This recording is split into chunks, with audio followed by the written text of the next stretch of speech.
పెద్దల పవన్ కళ్యాణ్ గారు అనారోగ్యం నుంచి కోలుకుని 2 మాసాల తర్వాత బయటకు వచ్చారు. వారు వచ్చినందుకు తప్పేం లేదు, కానీ రాష్ట్ర ప్రజల్ని ఏమని నమ్మించుదామని, లేదా జనసేన కార్యకర్తల్ని, రాష్ట్ర ప్రజల్ని, ఉద్యమిల్ని మన్నించాలి. జనసేన ఉద్యమీలకు అలాగే రాష్ట్ర ప్రజల్ని ఇంకా ఆయన కళ్ళబొల్లి మాటలు చెప్పి పవన్ కళ్యాణ్ గారు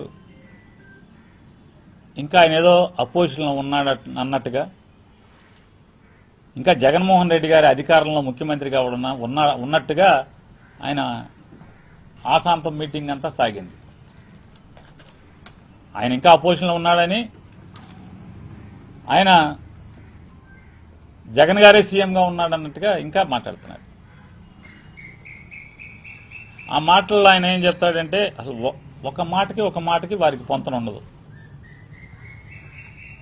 2019లో నన్ను ఇట్టాగే నుంచోమన్నారు, నన్ను ఓడిచ్చారంటాడు.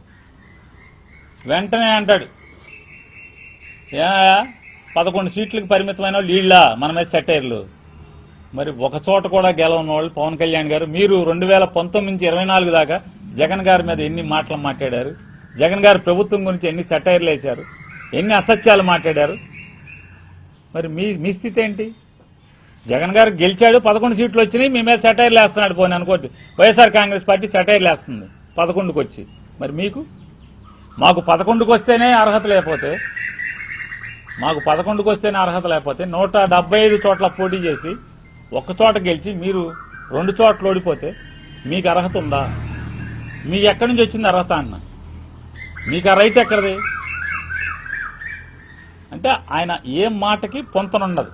మొత్తం టోటల్గా ఆయన రాజకీయ జీవితం అంతా అంతే, పొంతన లేనటువంటి మాటలు ఆయన మాట్లాడతారు. వారేంటారు, మనం ఒక లక్ష్యం కోసం, ఒక సిద్ధాంతం కోసం, ఒక జేయం కోసం కూటమిలో చేరాం,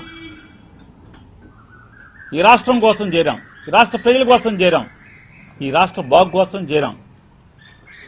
నేను అన్నీ గమనిస్తున్నాను. నేను రూమ్లో ఉంటున్నాను, బయటికి రావట్లేదు, ఇంట్లోంచి బయటికి రావట్లేదు, ఇంట్లోనే ఉంటున్నాను, షూటింగ్లు మాత్రమే చేసుకుంటున్నాను, అయ్యే చూసుకుంటున్నానని మీరు అనుకుంటున్నారు. నాకు అన్నీ తెలుసు. కార్యకర్తలు చాలా బాధలు పడుతున్నారు. ఆయన మాట్లాడిన మాటలు, జనసేన కార్యకర్తలు చాలా వేధింపులు గురవుతున్నారంటే, చాలా బాధలు పడుతున్నారంట. అన్నీ ఆయనకు తెలుసంట. నేను భరిస్తానికి ఒక హద్దు ఉంటుంది. చంద్రబాబు నాయుడు గారికి కూడా చెప్తున్నాను, మేము భరించడానికి, మా జనసేన కార్యకర్తలు కూడా మీ వేధింపులు, మీ కేసులు, మీ తన్నులు భరించడానికి కూడా మాకు కూడా ఒక హద్దు ఉంటుంది. జాగ్రత్త, హద్దు దాడితే నేను సహించలేను. ఏం సహించలేరు సార్ మీరు? మా ఊళ్ళో కాయ కష్టం చేసి, చెమట వచ్చి రూపాయి పోగేసి సొంత స్థలం కొనుక్కుని, సొంత స్థలం ఇల్లు కడితే లంచాలు ఇవ్వలేదని మీ జనసేన కార్యకర్తకు ఒకటి ఇల్లు బద్దలు కొడితే, పచ్చని ఇల్లు బద్దలు కొడితే, కట్టిన తెల్లారే బద్దలు కొడితే ఏమయ్యారు? ఎక్కడి నుంచి మాట్లాడారు మీరు?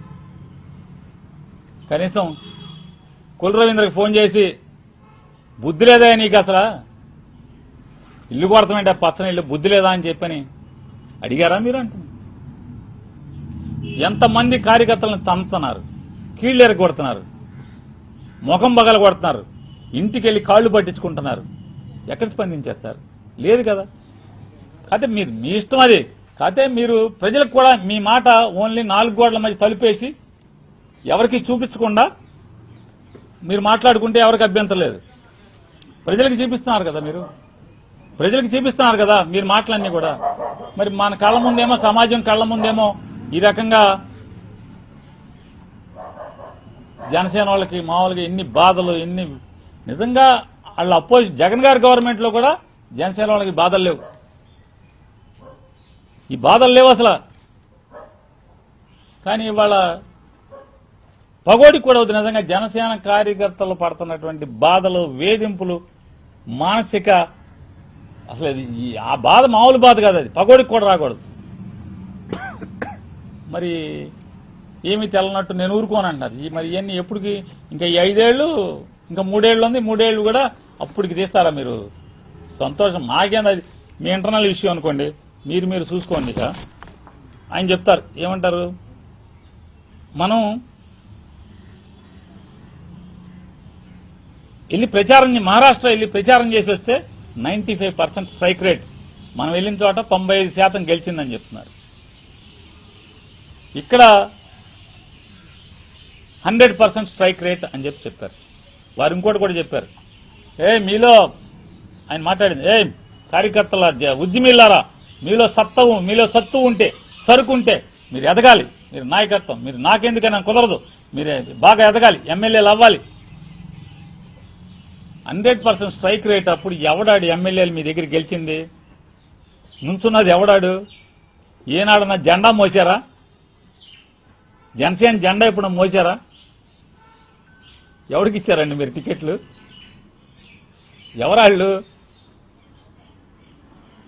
చంద్రబాబు నాయుడు గారు మేడలో ఈ జనసేనను బోర్డు వేసి పంపిస్తే గబగబా అని తీసుకెళ్లి నుంచోబెట్టుకున్నటువంటి మీరు కార్యకర్తల గురించి, ఉద్యమీల గురించి ఎదగండి, మీరు పెంచుతానని చెప్పి మీరు మాట్లాడతారు. తప్పేం లేదు, మీ ఇష్టం, అది మీ పార్టీ మీ ఇష్టం అనుకో. అది మీరు దాన్ని బయటకు వదిలారు కాబట్టి చూసిన ప్రజలుగా మాట్లాడతాం. ఇంకోటి కూడా చెప్తారు మీరు అర్థం కాక, ఏంటంటే మీరేమంటారు, సీజ్ ద షిప్ అన్నాను, ఉప ముఖ్యమంత్రి మీరు సీజ్ ద షిప్ అన్నాను అంటే ముందు ఆయన ఆ మంత్రి కూర్చున్నట్టున్నాడు, కన్సర్న్ సీజ్, ఆ షిప్ మంత్రి సీజ్ మంత్రి కూర్చున్నట్టున్నారు. 2 మంత్రులు ఉన్నారు కదా, 2 మంత్రులు, ఒక ఆయన సీజు, ఒక ఆయన షిప్, ఇద్దరు ఒకళ్ళని అడుగుతున్నట్టున్నాడు. ఎన్నాళ్ళు ఆపగలిగాం మనం అంటే 4 రోజులు 5 రోజుల 4 రోజులు 5 రోజులు కూడా ఆపలేకపోయాం, అంతకు మించి మనం ఆ షిప్ని. అంటే నారా చంద్రబాబు నాయుడు గారి ప్రభుత్వంలో ఈ రాష్ట్ర ఉప ముఖ్యమంత్రి సీజ్ ద షిప్ అని చెప్పని అక్రమ బియ్యాన్ని సీజ్ చేయిస్తే 4-5 రోజులు కూడా ఉప ముఖ్యమంత్రి దాన్ని నిలబెట్టలేకపోయానని సాక్షాత్తు జనసేన ఉద్యమీల దగ్గర ఆయన బాధ చెప్పుకున్నాడు. ఆయన 4-5 రోజుల నుంచి ఆపలేకపోయాను నేనని చెప్పాను. అంటే విచిత్రాలు చూడండి. ఆయన ఏం చెప్పారు 2019లో, అవ్వాయి చెప్పులు వేసుకుని అసెంబ్లీకి తీసుకెళ్తామే నా లక్ష్యం, నా జయం అన్నారు. అవ్వాయి చెప్పులు వాళ్ళందరూ ఏమైపోయారు? ఎక్కడున్నారు వాళ్ళందరూ? కనీసం ఉద్యమీల్లో ఒకడన్నా అవ్వాయి చెప్పుడు ఉన్నాడా సార్? మీ జన సైనికుడు అవ్వాయి చెప్పు జన సైనికుడు ఎవడన్నా ఒక్కడన్నా ఉద్యమీల్లో ఎవడన్నా ఉన్నాడా? సరే మీ ఇంటర్నల్ విషయం అనుకోండి, కాకపోతే మీరు మైకులు బయటికి చెప్పారు కాబట్టి విన్నాం కాబట్టి అడుగుతూ ఉంటాం, ఏం తప్పదు కదా. మీరు ఇంకో మాట మాట్లాడారు, నన్ను చెవులో జోరీగలాగా, ఓకే 24లో విడిగా పోటీ చేసి ఉండాల్సింది, 24లో విడిగా పోటీ చేసి ఉండాల్సింది. నాకు మెసేజ్లు పెడుతున్నారు, ఊళ్ళో పెళ్లి అయితే ఏదో పాపం నీ శ్రేయోభిలాషులు సార్, వాళ్ళు మీ శ్రేయోభిలాషులే కదా, మీకు మెసేజ్ పెట్టేది ఎవరు? మీరంటే పడిసచ్చేవాళ్ళు మీ శ్రేయోభిలాషులు. వాళ్ళందరినీ ఊళ్ళో పెళ్లి అయితే ఎవడికో ఆడావిడని అంటారు వారిని. అంటే మిమ్మల్ని ప్రేమించే వాళ్ళని కూడా మీరు ఊళ్ళో పెళ్లి అయితే అదేదో కింద మీరు అంటున్నారు. సరే మీ ఇష్టం, మిమ్మల్ని ప్రేమించేవాళ్ళు మీ ఇష్టం, అంటారా తంతారా తిట్టుకుంటారా మీ ఇష్టం, మీదనుకోండి. మళ్ళీ ఏం చెప్తారు మీరు మీ ఉద్యమీలకి?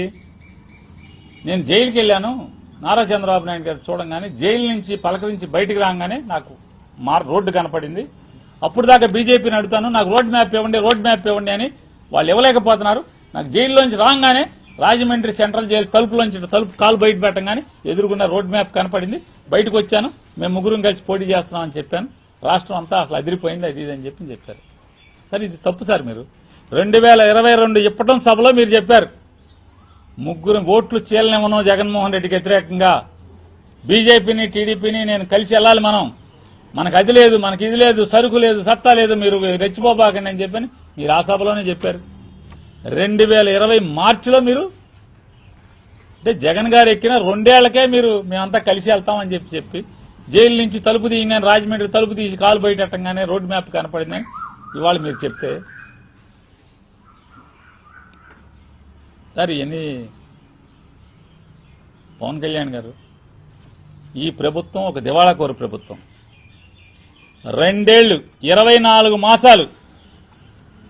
రేపు జూన్ 4వ తారీఖు, జూన్ 12వ తారీఖు, జూన్ 4వ తారీఖుకి, జూన్ 4వ తారీఖు కౌంటింగ్ అయింది. 12వ తారీఖు చంద్రబాబు నాయుడు గారు ప్రమాణ స్వీకారం చేశారు. అంటే ఇంకా 24 మాసాలు నిండలేదు. అప్పుడే మీ ప్రభుత్వం ఆర్టీసీని అమ్మకానికి పెట్టి కాళ్ళెత్తిందా లేదా అంటున్నా. దివాళాకోరు ప్రభుత్వం ఇది కాదా అని అడుగుతున్నాను. పవన్ కళ్యాణ్ గారు జనసేన ఉద్యమి ఆత్మీయ సమావేశంలో చేసిన ప్రసంగం తర్వాత పరిపరి విధాలుగా చర్చించుకోవాల్సినటువంటి అవసరం ప్రజల్లో కలిగింది. ముఖ్యంగా నేను ముఖ్యమంత్రి కావడానికి ఈ పార్టీ పెట్టలేదు, కాపుల కోసం మాత్రమే పనిచేయటానికి నేను రాజకీయాల్లోకి రాలేదు అనేటువంటి మాటలు ఆయన చాలా స్పష్టంగా మాట్లాడారు.